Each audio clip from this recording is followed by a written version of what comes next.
So I had my first internet dating experience several years ago on nerve.com. I'm getting a little feedback here. Back when nerve.com was still the cool place to meet people online.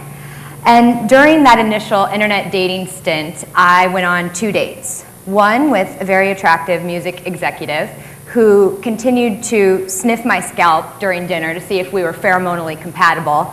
And another with a slight pink-haired, anorexic emo guy.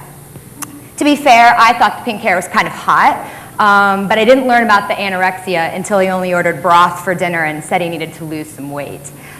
So at some point during our painful first and only date, he shared with me that he was somewhat of a depressive guy. Not particularly surprised, I attempted to empathize and said that I'd had friends that had struggled with depression and was very sympathetic. And he stopped me and said, "No, I've met people like you. You can't understand. You're one of those happy people." And I never really forgot that scathing accusation that I had the nerve to be happy. And I'd never really thought of people in those terms, happy or not. But since that date, I've grown increasingly obsessed with the concept of happiness. And judging from the abundance of literature on the topic, I don't think I'm the only one.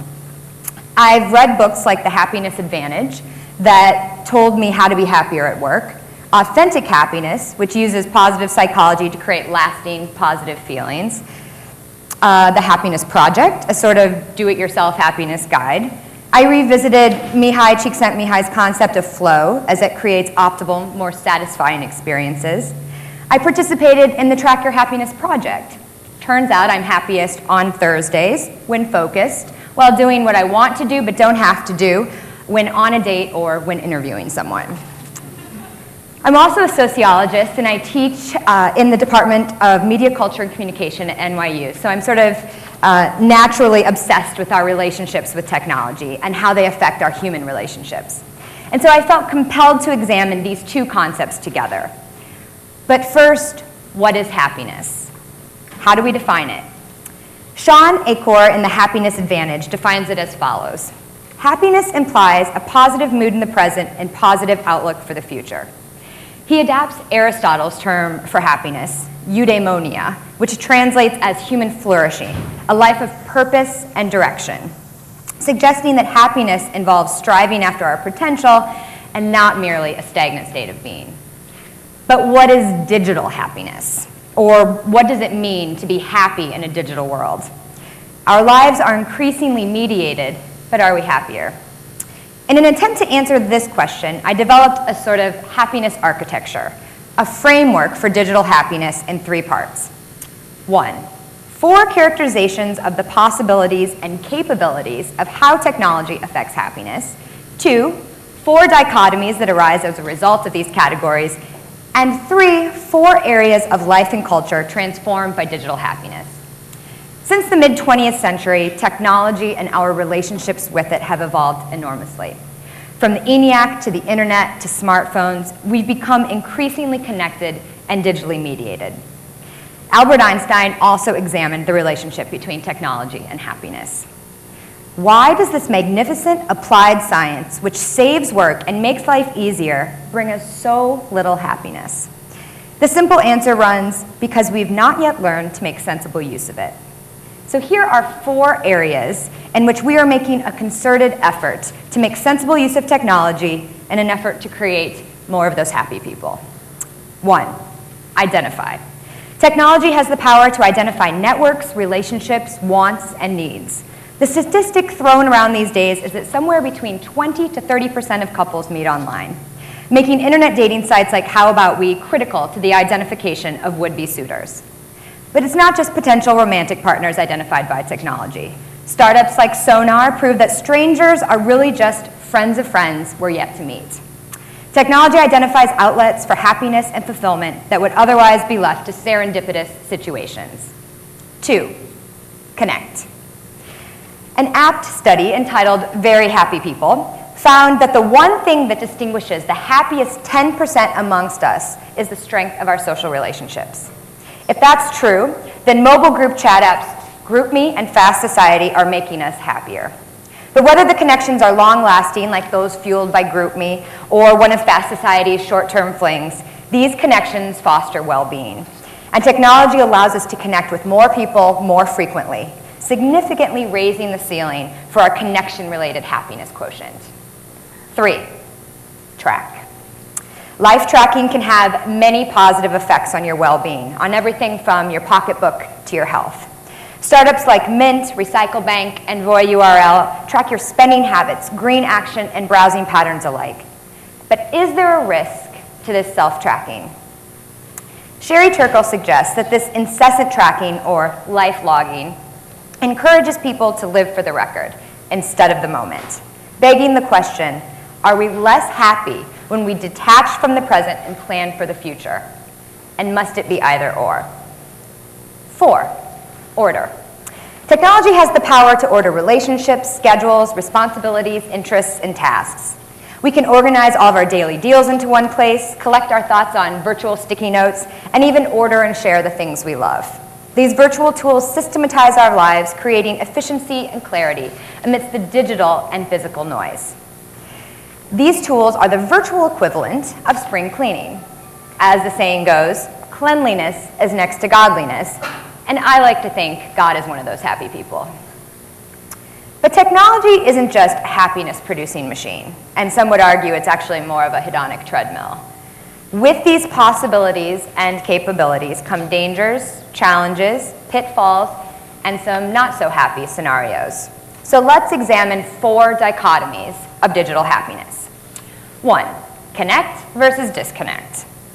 So we've learned that socialization saves. A recent study links social relationships and mortality, concluding that individuals with strong social relationships have a 50% greater likelihood of survival to those with weaker relationships. The magnitude of this effect is comparable with quitting smoking, and it exceeds the risks of obesity. So the data speaks for itself. Not only does it revolutionize the accepted formula for a healthy lifestyle, it also challenges us to redefine what it means to be social. Does email have the same positive effects on your health as a hug?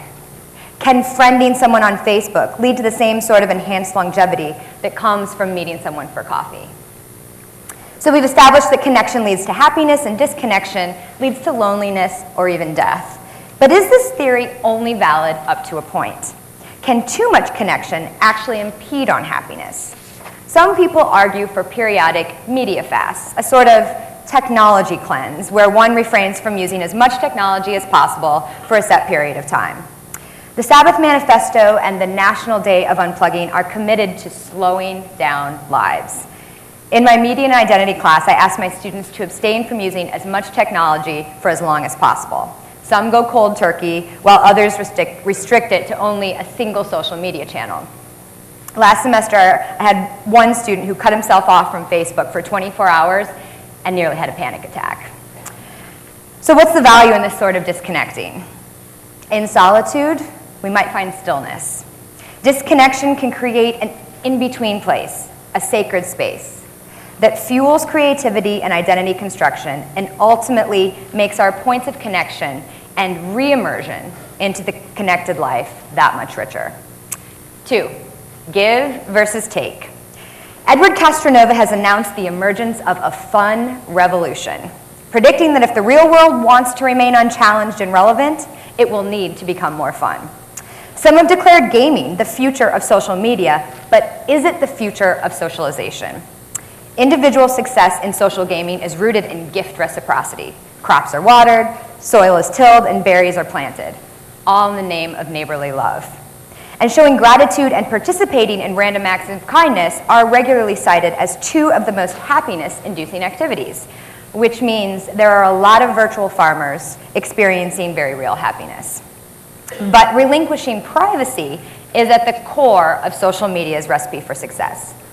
Please Rob Me, whose tagline is raising awareness about oversharing, highlights the danger of checking into places and thereby publicly broadcasting that you're not home. The assumption is the more information you give up, the more you'll get in terms of information, entertainment, and points of connection. But what do we risk in this exchange? And does that get produce more happiness than what we're at risk of losing. 3, shallow versus deep. The average American has between 2 to 6 close social contacts, and it's through our close, intimate connections that information, influence, and innovation are thought to be diffused. Dunbar's number, generally estimated to be around 150, is the theoretical number of people with whom we can maintain close, stable relationships. But our larger, weaker ties are equally important. They connect us to people we don't know and thereby offer a larger pool to pull from. So, in other words, our friends directly affects us. This includes the spread of emotion, which is contagious. So take a moment and smile at your neighbor. No, seriously, smile at them. You've just made each other happier, and that happiness could spread to people 3 degrees away from you. Number 4, active versus passive. Marshall McLuhan argues that the printed word offered man the gifts of detachment and non-involvement, are the power to act without reacting. We're now able to stay knowledgeable and feel connected to an event without ever getting our hands dirty. We're part of the movement without actually moving. Recent Twitter revolutions have brought new meaning to McLuhan's words. These social media users are technically in action, but is this the new face of activism? A new study suggests a clear link between political activism and well-being, meaning activism breeds happiness. But can we be passive activists who prefer the comfortable complacency of a charity-related retweet to attending a local charity meetup or protest and still reap the happiness rewards? So where does this leave us? What aspects of culture and life are these technological possibilities and capabilities going to change with respect to what makes us happy? 1, we must rewrite the rules of etiquette. Emily Post could not have anticipated the extent to which electronic media would challenge the rules of engagement. My mother, the poster woman for propriety, brought me a copy of the 1997 edition one Christmas, and in only a decade, it's become almost comical to flip through and see how much has changed. The Emily Post website no longer exclusively offers antiquated 20th century advice, but rather has an extensive section on technology-related manners. Here's what they have to say about defriending. You may find a time when it's necessary to defriend. Your list is too big, you've had a falling out or a breakup, or someone's been harassing or bothering you. Similarly to denying a friend, it's up to you whether to send a message or not. If you choose to send a message, there's no reason to be nasty or to get too detailed. Just simply state your reasoning and that you hope the other party can understand. Jimmy Kimmel even created a National Unfriend Day, which I support because I never need a status update on your medical history, your ovulation cycle, or your masturbation rituals. So while the Netiquette rulebook is still being rewritten, our embodied interactions are equally in flux. Young people are increasingly reticent when it comes to face-to-face interactions. So what does it even mean to be present? Are we constantly at risk of being nexted, to use the chat roulette term? Phones are placed on the table or bar, a third party ready to disrupt the scene at any moment. Technology challenges our social expectations as well as our more intimate ones. What does it mean to cheat on your significant other? Where do virtual relationships, flirtations, verbal exchanges, and cyber sex fall on the cheating continuum? Ask your significant other that question. It tends to inspire a rather passionate and interesting debate. 2, we will rethink how we mobilize and incentivize people. Different types of activities can facilitate or inhibit a flow state. Trolling Facebook, for instance, is a type of passive leisure that is satisfying for only around 30 minutes, after which time it creates a type of psychic entropy, apathy, listlessness. Active leisure, on the other hand, like games or sports, take more effort but are infinitely more satisfying. Jane McGonigal argues that we create our own happiness by focusing on intrinsic rewards that result from self-motivated, self-rewarding activities, like alternate reality games. One such game, Chore Wars, is a digital platform used to motivate members of your household or office to complete real-world tasks. Each completed chore earns experience points or virtual loot, all of which can be traded in for real-world rewards like rounds of drinks or coffee runs. So, on the domestic chore continuum, how many free drinks does it take to motivate you to clean the toilet? 3, we're redefining our limits and our boundaries. Where do we end and technology begins, and vice versa? Joshua Meyrowitz claims that our sense of place with respect to both geography and identity is disrupted and reorganized by electronic media. It transports us and creates a boundaryless intimacy. I'm simultaneously here and there. I'm me, but I have a sense of connection with people and places well beyond my immediate context. We're on a connection journey that happens through the symbiotic relationship of in-person encounters and electronically mediated interactions. Sherry Turkle recalls Thoreau's contemplation of where I live and what I live for. So it's worthwhile for us to ask the question in relationship to our mediated lives. Where do we live and what do we live for? And 4, we are transforming our sense of self. We leave a permanent virtual legacy which increases our visibility. Michel Foucault, ever interested in surveillance and the relationship between power and knowledge, argues that visibility is a trap, and that the more visible we become, the more we open ourselves to external surveillance and thereby relinquish power. I think it's safe to say he would have hated Facebook. We now experience a new multiplicity of self. We're at once an embodied singular presence, and yet our image is replicated and working for or against us across the web. The intro video on the Second Life website advertises Second Life as a place to connect, be different, be yourself, change your look, love your life. In short, Second Life is your ideal life and your idealized self. And it's not a self that's limited to the digital. Studies have proven that virtual self-presentation, including attractiveness and height, can carry over into the real world and reap the same rewards, meaning the digital representation of an idealized self can breed happiness. So, are these new technologies making us happier? It's not the technology itself that determines our happiness, but rather how we use it. Pursuing Happiness, the Architecture of Sustainable Change is a study that breaks down long-term happiness as a direct result of the following categories: 50% genetics, 10% circumstances, 40% activities and practices. That 40% includes our habits and rituals around technology. Do we know when to turn off the smartphone and engage in mini media fasts? Do we use technology to reconnect and build relationships, or just passively lurk as a virtual voyeur? The study concludes that only life changes involving intentional activity can be expected to lead to sustainable changes in well-being. Thus, happiness is a dynamic process, an act of becoming as opposed to a state of existence. As William Butler Yeats put it, happiness is neither virtue nor pleasure nor this thing nor that, but simply growth. We are happy when we are growing. Thus, while 50% of me may be genetically inclined toward happiness, at least 40% of my happiness status is determined by the choices I make, many of which involve my relationships with technology. And so, my pink-haired emo friend, I may be one of those happy people, but chances are, so can you. And so, I invite you to go forth and construct consciously mediated lives that optimize your sense of well-being, complete with ups and downs and periods of hyperconnectivity and unplugging alike. In the words of Bob Ross, we don't have mistakes here. We just have happy accidents. So don't worry, be happy. Thank you, and please use your technology to connect with me.